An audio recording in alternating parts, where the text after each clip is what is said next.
ശബരിമല സ്വർണ്ണക്കൊള്ളക്കേസിലും നിർണായകമായ നീക്കം SITയുടെ ഭാഗത്തുനിന്നുണ്ടാകുന്നു. കട്ടിളപ്പാളി, പ്രഭാമണ്ഡലം എന്നിവ ഇന്ന് അഴിച്ച് പരിശോധിക്കും എന്നുള്ള വിവരങ്ങളാണ് പുറത്തുവരുന്നത്. അന്തിമ റിപ്പോർട്ട് കോടതിയിൽ സമർപ്പിക്കുന്നതിന് മുന്നോടിയായാണ് SITയുടെ ഈ പരിശോധന. ഹൈക്കോടതിയുടെ അനുമതിയും ഈ പരിശോധനയ്ക്കുണ്ട് എന്ന് വേണം മനസ്സിലാക്കാൻ. SIT സംഘം പരിശോധന നടത്തുന്നത് ഏതാണ്ട് ഇപ്പോൾ മൂന്നാമത്തെ തവണയാണ് എന്ന് വേണം മനസ്സിലാക്കാൻ. ഇതുമായി ബന്ധപ്പെട്ട് ശബരിമലയിൽ ശശിനാരായണൻ വിവരങ്ങൾ പങ്കുവെക്കുകയാണ്. ശശിനാരായണൻ, റിപ്പോർട്ട് സമർപ്പിക്കുക എന്നുള്ളത്, അന്തിമമായി സമർപ്പിക്കുക എന്നുള്ളത് വലിയൊരു കടമ്പയാണ് ഇവരുടെ മുന്നിൽ. ഏറ്റവും അവസാനവട്ട ശ്രമങ്ങളുടെ ഭാഗമായാണ് ഈ പുതിയ പരിശോധന എന്ന് വേണ്ടേ മനസ്സിലാക്കാൻ?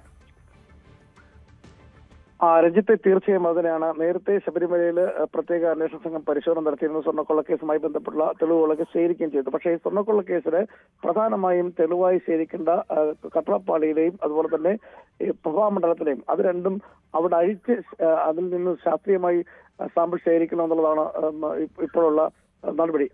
ഇതിനു വേണ്ടിയാണ് പ്രത്യേക അന്വേഷണ സംഘം ഇന്ന് ഹൈക്കോടതിയുടെ അനുമതിയോട് കൂടി തന്നെ സന്നിധാനത്തെത്തിയതിനു ശേഷം ഈ പരിശോധിക്കുന്നതായാലും ഇന്ന് വൈകിട്ടോടു കൂടിയായിരിക്കും പ്രത്യേക അന്വേഷണ സംഘം എത്തുക എന്നുള്ള വിവരമാണ് നമുക്ക് ലഭിക്കുന്നത്. കാരണം വൈകിട്ടാണ് നട തുറക്കുന്നത്.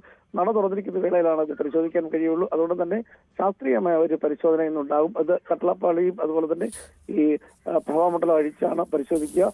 ബാക്കിയുള്ള പരിശോധനകൾ നേരത്തെ തന്നെ സന്നിധാനത്തെ നടപടിക്രമങ്ങളെല്ലാം പ്രത്യേക അന്വേഷണ സംഘം പൂർത്തിയാക്കിയിരുന്നു. ഈ അന്തിമ റിപ്പോർട്ട് ഹൈക്കോടതിക്ക് സമർപ്പിക്കുന്നതിനുണ്ടായാണ് ഇത്തരം തെളിവുകൂടി സ്വീകരിക്കേണ്ടതായി വരുന്നത്.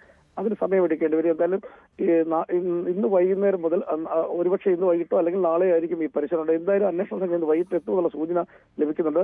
നാളെയും മറ്റന്നാളുമായിട്ട് 2 ദിവസത്തെ പരിശോധന കൂടി കൃത്യമായ രേഖകൾ പരിശോധന സാമ്പിൾ ശേഖരിച്ചതിന് ശേഷം ഇതിന്റെ രേഖകൾ കോടതി ഹാജരാക്കി അന്തിമ റിപ്പോർട്ട് സമർപ്പിക്കുക എന്നുള്ളതാണ് പ്രത്യേക അന്വേഷണ സംഘം നടത്തുന്നത്.